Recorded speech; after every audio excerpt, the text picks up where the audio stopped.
Bonjour à tous et bienvenue donc sur un petit rex sur comment est-ce qu'on va monter un design system ou en tout cas comment est-ce qu'on peut faire pour mettre ça en place assez facilement et notamment avec Angular qui est le framework que j'ai utilisé pour le mettre en place sur mon projet. Donc le but c'est pas que je fasse de vous des designers pour comment faire un design system de A à Z, ni de vous montrer comment créer un composant de A à Z pour l'intégrer dans un design system, mais en tout cas vous partager un peu mon expérience sur comment moi je l'ai mis en place à Kiabi et comment est-ce qu'il peut être utilisable en tout cas par tous et toutes le plus facilement possible. Qui je suis Je suis Rémi Taniel, donc lead dev chez JetDev, à la fois front et back. Donc en termes de techno, c'est plutôt Angular, du Spring et de plus en plus de Flutter. Donc je vous ai mis mon petit lien GitHub en bas. Sachez que j'ai publié un design system sur celui-ci. Donc si vous voulez voir des vrais exemples de code plus tard, après ma présentation, n'hésitez pas à y faire un tour. Un design system, c'est pas que du graphisme. On va voir. C'est sympa d'en avoir un, c'est toute beauté, comme dirait Eric, pardon. Mais c'est un peu plus que du graphisme et juste du code. Donc déjà, c'est quoi les bases d'un design system? Qu'est-ce que c'est? Est-ce que ça va être des maquettes, que ce soit du Figma, de l'XD, ou même carrément des captures d'écran? Certains UI s'en foutent de vous. Est-ce que ça va être plutôt des composants, du code HTML que vous allez coder? Comment vraiment le code source derrière? Est-ce que ça va être l'identité de la marque? Est-ce que ça va être votre logo, votre vision de pensée, votre produit digital? Comment les bonnes practices et comment utiliser vraiment vos codes couleurs et tout? Ou alors, est-ce que ça va être vraiment de la documentation sur, vous avez créé des composants et qu'est-ce que vous voulez, comment les utiliser et comment dire aux autres, j'ai créé un composant, il doit s'exécuter comme ça, il doit s'utiliser comme ça avec tel paramètre. Et en fait, un design system, c'est un peu tout ça. On va voir que c'est un peu de tout et ça reprend tous les éléments. Donc ça va être à la fois des maquettes, du code source, l'identité de la marque, à savoir la typographie utilisée, en quelle taille, les bonnes pratiques pour utiliser tel ou tel code couleur, et surtout de la documentation pour permettre aux autres et aux autres projets, aux autres équipes avec lesquelles vous allez travailler, d'utiliser votre design system. Donc c'est un peu ce que je reprends. Donc on va retrouver donc les couleurs, la typographie, quelle est la font qu'on va utiliser, quelle est la taille en pixels, est-ce que j'ai une notion de heading, de body. Ça va être aussi toute la partie icône. Est-ce que vous utilisez une librairie d'icônes gratuite? Ça peut être un remix, un matériel icône, ou alors vous allez créer vos propres icônes en SVG. Et après, comment vous allez utiliser votre notion de grid? Est-ce que ça va être un layout plutôt desktop, un layout mobile, un mix des deux, quand passer sur du tablette, quand passer sur du desktop, etc. etc. On va retrouver forcément la plus petite granularité, à savoir les composants. Des composants qui vont être formés à partir d'autres composants, ça peut être des dialogues, des toasters ou des bandeaux de navigation. Et après, surtout une partie de best practice et de documentation. Notre design system, on l'a créé, on l'a monté pour qu'il s'utilise de telle manière, et le but c'est de dire aux autres que ça s'utilise de telle manière et pas telle manière. De mettre un peu des règles sur comment l'utiliser et éviter que vous avez créé des composants et que le monde à part vous l'utilise de manière n'importe comment. Il y a quand même une charte graphique à respecter. Une définition, ce qu'un design system, c'est l'histoire de comment votre marque imagine et construit ses produits digitaux. On ne va pas retrouver que de la composant, que de la documentation, ça va être comment vous, est-ce que vous imaginez, par exemple, un des design systems les plus connus, ça va être surtout, en tout cas dans le Nord, ça va être Vitamine. Vitamine, certes, ils open source, mais ils vont bien vous dire pourquoi ils ont pensé Vitamine, dans quelle situation l'utiliser, qu'il y a des logos à bien respecter, qu'il y a des bonnes pratiques à faire et que vous ne pouvez pas l'utiliser dans tel ou tel contexte. Un design system un peu plus permissif, on va retrouver Material de Google, qui va s'intégrer avec du MUI sous React ou de l'Angular Material avec Angular. Et enfin, un des plus vieux en tout cas, ça va être Carbon, qui est le design system qui avait été créé par IBM. Pour un peu d'histoire, le premier design system a été créé en 1975 par la NASA. Ils avaient déjà fait un peu un book en disant comment utiliser la charte graphique de la NASA avec tel logo suivant telle taille, quelle couleur, etc., etc. Un design system, on va toujours se baser sur ce qu'on appelle un design atomique. On va retrouver le plus petit granularité, ça va être l'atome. L'atome, ça va être un texte, des couleurs ou une typographie. Ensuite, on va retrouver plutôt des molécules, donc un composant qui va être créé à partir d'atomes. On va retrouver des boutons, un titre par exemple, un formulaire. Ensuite, on va voir ce qu'on appelle les organismes, c'est-à-dire des composants qui vont être créés à partir d'autres composants. Donc j'en ai parlé tout à l'heure, mais on va voir les dialogues, les toasters. Et enfin, à partir de ces atomes, de ces molécules et de ces organismes, on va pouvoir créer des layouts et on va pouvoir créer des pages. À partir de là, on va déjà définir où est-ce que s'arrête notre design system. Notre design system, il va s'arrêter vraiment au concept de l'organisme. On ne va pas pouvoir gérer, en tout cas, le but d'un design system, c'est pas de dire comment une page va être construite. C'est pas de se dire la page de login doit ressembler à ça, la page d'accueil va ressembler à ça. Le but, c'est de fournir un peu quand même une bibliothèque de composants réutilisables, donc des organismes ou des molécules, voire même des atomes, pour dire que dans telle ou telle situation, on va utiliser tel composant. Donc j'ai donné des exemples. On va retrouver les atomes, ça va être des textes. Les molécules, ça va être par exemple les boutons ou un champ de formulaire. Et un organisme, ça va être des dialogues, un input wrapper avec les messages d'erreur. En layout, on aurait par exemple un layout comme on a l'habitude de le faire sur Angular, par exemple avec un système de templating. Et enfin, les pages, par exemple une page d'accueil ou une page de login. Pourquoi est-ce qu'on va créer un design system? Créer un design system, ça va déjà permettre d'améliorer la collaboration. Ça permet que à la fois l'équipe de design et à la fois l'équipe de dev qui va être derrière et qui va être en charge de les réaliser, de collaborer. Le but, ça va être d'éviter à chaque fois les échanges avec vos équipes de graphisme ou du UI ou du UX designer en disant attends, moi j'ai mis 15 PX là, toi t'en as mis 30, j'ai mis tel code exa, t'en as mis un autre. Le but, c'est de collaborer, c'est de créer ce design system ensemble pour que tout le monde ait la même vision. Ça va aussi permettre d'avoir une meilleure expérience utilisateur. Si vous avez plusieurs applications, qu'elles soient disponibles ou non au grand public, ça va permettre que quand quelqu'un arrive sur une site ou une application, de déjà savoir à l'avance, en fonction de votre design system et de vos couleurs, de votre image de marque, qu'elle est par exemple chez Decat, qu'elle est chez Kiabi ou qu'elle est chez Leroy Merlin. Ça va permettre d'avoir une cohérence dans toutes les applications que vous allez créer et donc de déjà donner confiance à l'utilisateur quand il va arriver sur votre site, quand il va arriver sur un site qu'il ne connaît pas. Parce qu'il va reconnaître la charte graphique, il va reconnaître les composants, il va se dire ok, j'ai déjà vu quelque part, ok, je sais que c'est telle marque, ok, cette marque je la connais, j'ai confiance en elle, j'ai déjà fait des achats dessus, donc je peux y aller quasiment les yeux fermés, je vais avoir une confiance. Ça va permettre d'avoir aussi des composants réutilisables, responsives et modulaires. On va créer les plus bas niveaux, des formulaires, des boutons, et on va certainement savoir que ces boutons, ils vont forcément marcher. Ils vont marcher, ils vont être testés, ils vont être recettés, et on sait clairement que si on les utilise, on n'aura pas de bug normalement si ça a été bien fait en amont. On sait que le formulaire réagira tel qu'on veut. On va pouvoir ajouter des options pour ajouter par exemple des boutons de suffixes ou de préfixes sur des formulaires pour afficher le mot de passe. Sur un bouton, on va peut-être donner plusieurs styles, un bouton primaire, un bouton secondaire, un bouton entouré, un outline button, pour quand même essayer de faire en sorte que toutes nos équipes puissent quand même customiser nos composants à leur sauce et à leur projet. Forcément, vu qu'on aura tout un tas de composants qui vont déjà être créés, on va permettre de gagner du temps. On ne va jamais repartir de zéro quand on va créer un projet. On ne va pas devoir s'embêter à refaire du style, retester les composants, vérifier que les interactions se passent bien, vérifier que mon dialogue en mobile s'ouvre bien, qu'en desktop c'est pareil, que c'est un drawer. Donc tout aura déjà testé et on va gagner énormément de temps durant les nouveaux projets. Et enfin, ça va être surtout une vraie identité, donc pareil pour l'image de marque, faire en sorte que les utilisateurs, quand ils arrivent sur un produit qu'ils ne connaissent pas, ils vont savoir déjà quelle est la marque derrière, donc leur donner confiance. Sauf que c'est bien beau tout ça, mais par contre, c'est quand même assez relativement lourd à mettre en place. En tout cas, je n'ai pas encore parlé de code, mais on peut déjà se dire que wow, on parle déjà de tests, de recettes, des vérifications d'interaction, c'est déjà lourd. Donc la première question à se poser quand on parle de système, c'est est-ce qu'on en a vraiment besoin? Pourquoi en ai-je besoin? Est-ce que c'est parce que j'ai 10 applications différentes et que je veux qu'elles se ressemblent tous ou qu'elles aient ou qu'elles partagent tous la même identité numérique? Est-ce que qui va s'en servir? Si je suis tout seul à m'en servir, je vais peut-être pas m'embêter à créer un design system de A à Z. Peut-être pas m'embêter à faire de la documentation ultra détaillée s'il n'y a que mon équipe qui l'utilise. Est-ce que je vais gagner de la productivité? Ça prend du temps à mettre en place, ça prend du temps à recetter, ça prend du temps à tester, ça prend aussi pas mal de temps à publier, on le verra juste après. Mais est-ce que l'investissement de créer un design system va valoir le coup? Est-ce que mon projet, ça se trouve, dans 2 mois, il va s'arrêter? Est-ce que je sacrifie une personne pendant 2 ou 3 mois pour faire le design system? Est-ce que ça vaut vraiment le coup? Forcément, une fois qu'il va être créé, un design system, on va le voir après, mais ça a pour but d'évoluer. Il ne va pas rester figé. Qui va le maintenir? Est-ce que c'est moi? Est-ce que c'est une autre personne?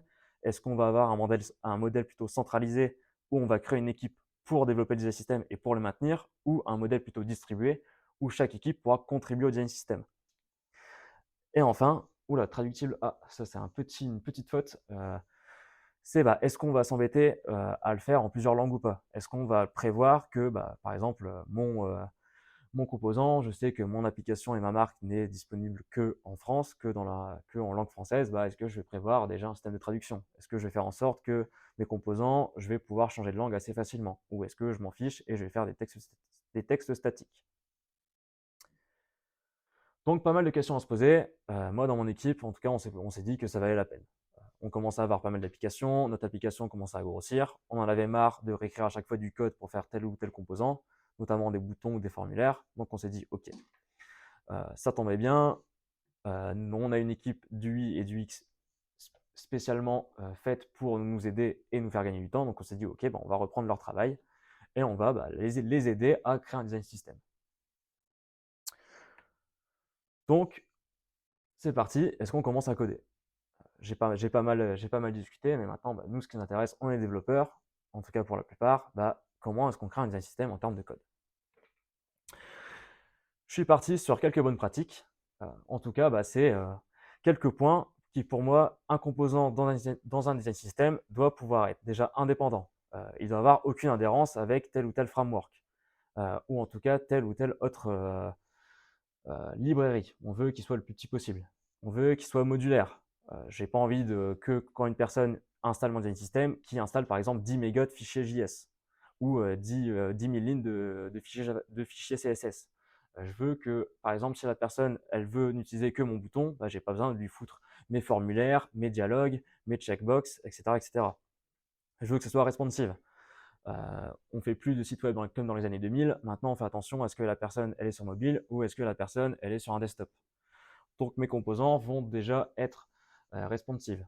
Ensuite, on parle de plus en plus d'accessibilité. C'est de plus en plus important que ce soit un mode daltonien, que je fais bien attention à mes couleurs de contraste, que mes textes ne soient pas forcément en PX mais peut-être en REM pour s'adapter à la taille de mon écran. Je veux que ce soit customisable. Je vais par exemple shipper mon design system avec une couleur primaire.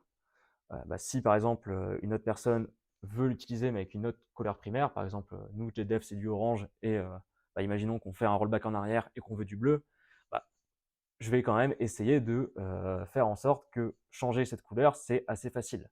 Je vais pouvoir overrider mes styles, overrider mes couleurs, mes typos facilement. Comme ça m'évite de perdre du temps si jamais je dois faire un rollback ou tout changer. Et enfin, le concept que je parlais juste avant, c'est que mes textes ne soient pas statiques, mais plutôt dynamiques pour faire en sorte que n'importe qui dans le monde puisse l'utiliser, que je sois français, anglais ou espagnol. Dans le cas de l'Angular, déjà la première question c'est où est-ce qu'on va le créer? On peut se dire déjà, on va le créer dans notre projet, on a déjà un projet existant, on va le créer en module. Ok, le module c'est bien, mais c'est fortement lié au projet. La facilité, c'est que c'est rapide à mettre en place, mais c'est difficile à migrer. Mon module est fortement lié à mes dépendances, à mon package JSON, à ma manière de coder, à mes styles. Donc, c'est pas terrible. Sachant qu'en plus, je vais éviter de faire l'erreur que tout le monde fait en Angular, à savoir faire un shared module. Je vais déjà un peu essayer de faire un module par composant. Sachant qu'en plus, si je suis sur Angular 15, je vais pouvoir déjà faire des standalone components. Donc déjà, c'est déjà une bonne piste. Et potentiellement des mauvaises pratiques, parce qu'on va coder comme on le fait dans notre projet, on va importer des librairies qu'on a l'habitude de faire, un loadage, et on va se retrouver bloqué parce qu'au moment de migrer, on se dit merde, j'ai créé un composant avec Angular Material, sauf que ma première règle, c'est que ce soit indépendant, déjà ma première règle, elle est foutue. Donc pas forcément une bonne pratique. Deuxième cas de possibilité, les librairies. Angular a un solide système de librairies qui permet en fait de shipper du code, un module vraiment totalement en extérieur de mon application. Ça permet d'avoir moins de dépendance au projet. J'ai un package JSON séparé de mon package JSON, donc je peux installer un module sans impacter mes performances de mon design system. Un peu long à mettre en place parce que le concept de librairie, c'est quelque chose qui n'est pas forcément très bien documenté sur Angular. Donc il faut quand même s'y connaître, mais aussi potentiellement des mauvaises pratiques parce que ça reste quand même fortement lié au projet. On l'embarque dans notre projet, donc à migrer, c'est pas forcément. Et enfin, le troisième cas, c'est créer carrément un nouveau projet. On ne voit pas forcément beaucoup le paramètre, mais en tout cas, create application false, on peut le passer quand on fait un ng new, et en fait, ça évite de créer par exemple un app module. Il faut savoir que quand on crée une librairie sur Angular, par exemple, et qu'on veut le faire dans un projet externe, c'est pas comme un projet classique avec un app module, c'est en fait derrière une librairie dans un projet vide. Euh, donc c'est pour ça. Donc ça nécessite de bien connaître Angular parce que on va créer une librairie, on va l'exporter, il va falloir exporter nos assets si on a des icônes, on va devoir exporter notre fichier de style si on en a, on doit réfléchir au concept de module, et forcément, si c'est un nouveau projet, comment est-ce qu'on va l'intégrer? Est-ce que c'est un design system interne et on va le mettre dans un GitLab privé? Est-ce qu'on le ship sur NPM? Est-ce qu'on crée quand même une dépendance NPM, mais un NPM privé, donc c'est-à-dire qu'il faut payer? Donc ça quand même nécessite de quand même solide pratique et connaissances. Le premier principe, c'est l'indépendance.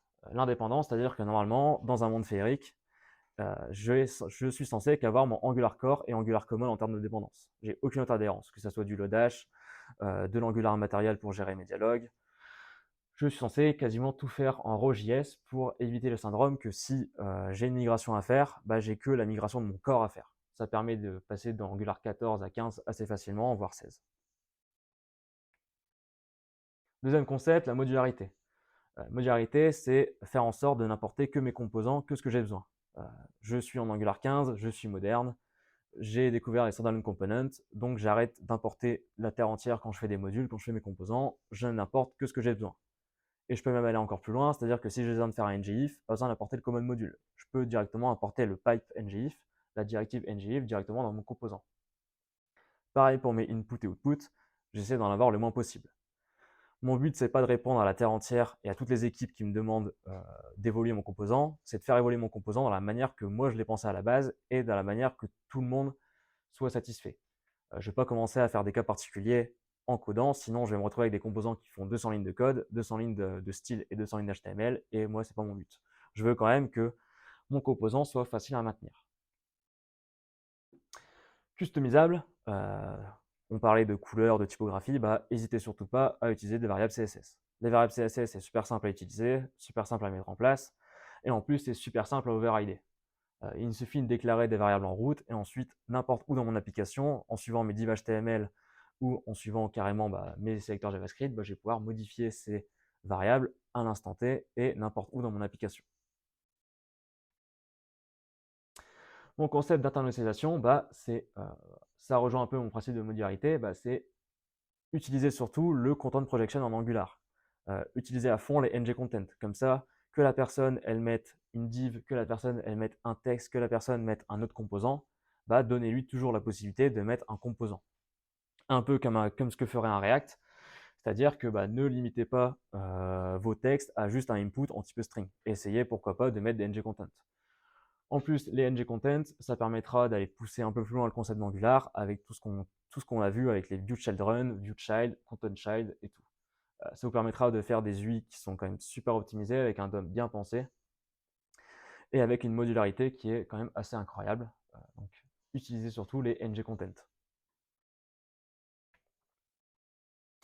On a vu les concepts, machin, donc on a codé, on a créé nos composants, comment est-ce qu'on va aller plus loin? Aller plus loin, ça va être déjà le rendre disponible. C'est mettre en place ce qu'on appelle déjà un storybook, qui est une librairie qui est en tout cas la norme pour créer des design systems. Ça va nous permettre en fait de shipper nos composants et de créer une documentation interactive avec nos composants. Juste en créant des fichiers qu'on appelle des stories, donc des histoires, en disant mon composant, il va s'utiliser avec tel paramètre, il sert à ça, j'ai telle option disponible, il est de tel type, est-ce que c'est un objet, un string, un booléen, est-ce qu'il est optionnel? Et en fait, je vais pouvoir jouer avec. Je vais pouvoir jouer avec mon storybook en disant si je mets ce paramètre, comment mon composant réagit? Si je change tel texte, comment est-ce qu'il va réagir? Quand je clique, est-ce que j'ai un output, un event emitter qui est émis? Et ça va permettre de donner des exemples de comment l'utiliser. La doc on va pouvoir, grâce à Storybook, générer, par exemple, moi je veux un composant avec un bouton, je veux un icône à gauche, je veux un composant secondaire. Et je vais pouvoir générer la documentation, générer le code qui va me permettre de générer exactement le bouton, à quoi il va ressembler dans mon code, dans mon HTML. C'est totalement customisable avec une notion de plugin. On va pouvoir créer des plugins pour l'accessibilité, vérifier que mes contrastes de couleurs sont pas trop proches pour éviter que les personnes avec des déficiences visuelles galèrent à utiliser l'application, que j'ai bien mes descriptions alternatives sur les images, que tous mes boutons sont bien libellés en ARIA pour les personnes malentendantes. Et je vais pouvoir surtout créer des pages statiques pour ma documentation. Un peu à la manière des README ou des sites sur GitHub, bah, vous allez pouvoir écrire vraiment du code HTML pur dans Storybook pour, par exemple, documenter les best practices ou pour documenter comment se construit votre image de marque. Et enfin, si on va même encore plus loin, on va pouvoir carrément mettre en place des tests de non-régression visuelle avec un outil qui s'appelle Chromatic. Donc ça, j'ai plutôt mis dans la partie publication, c'est qu'une fois que mon système est codé, une fois que mon storybook est mis en place, bah, comment est-ce que je le maintiens? Bah, je vais le maintenir peut-être en disant, bah, ok, toutes les semaines, je vais passer sur mon design system et je vérifie que bah, mon bouton n'a pas changé entre-temps, que j'ai toujours, je sais pas, un border radius de 8px, que j'ai bien toujours ma couleur primaire qui correspond à ma variable CSS, que mon formulaire, il passe toujours dans un état invalide si jamais, bah, il ne satisfait pas mes conditions. Donc ça peut être une idée. Et ben enfin, bah, vient l'heure de la publication. Si en tout cas on fait un design system public, bah, c'est le publier. Publier sur NPM. On va rentrer dans une notion de packager ses releases et donc de versionner ses releases. Et enfin, bah, surtout documenter sur comment l'installer, comment l'utiliser. J'ai créé mon design system, j'ai créé mon projet, bah, comment est-ce que je fais? Est-ce que je le mets sur NPM? Est-ce que je fais un NPM-i? Est-ce que je fais un save dev? Est-ce que je fais un save? Est-ce que j'ai des assets à embarquer dans ma librairie? Est-ce que je dois inclure des fichiers JS? Est-ce que je dois inclure du style? Etc. etc. Et enfin, bah, la dernière étape, ça va être surtout bah, comment est-ce que je vais faire vivre mon design system. Un design system, il est vivant. On pourrait utiliser les UI et les UX adorent le mot organique, donc je le passe ici. Un design system est organique, donc il est évolutif. Et bah pour ça, comment est-ce qu'on le rend évolutif? C'est qu'on va toujours faire un peu des interviews d'équipe. On va essayer de savoir qui l'utilise et on va faire des interviews. Comment est-ce que les personnes l'utilisent? Est-ce qu'elles ont bien compris comment l'utiliser? Est-ce qu'elles font pas n'importe quoi avec? Est-ce qu'il leur manque des composants? Est-ce que si ce composant est manquant par 3 équipes, pour 3 équipes, bah, on va peut-être se dire, ok, bah, on va devoir le créer. Donc faire participer les équipes pour leur donner la chance de proposer des composants, de faire des améliorations. Le modèle de centralisé ou réparti, est-ce que c'est une équipe qui s'occupe de le maintenir? Est-ce que c'est plusieurs équipes qui vont contribuer dessus? Et enfin, bah, on a vu, ça prend énormément de temps, donc n'hésitez pas à en prendre si jamais vous devez le mettre en place. Ça ne se monte pas en une journée ni en une semaine, ça prend un peu plus de temps, surtout si vous voulez bien faire les 5 ou 6 bonnes pratiques que j'ai vues et que je vous ai montrées sur les composants. Donc surtout, prenez le temps de le faire. Et merci. Merci de m'avoir écouté. Donc, est-ce que vous avez des questions?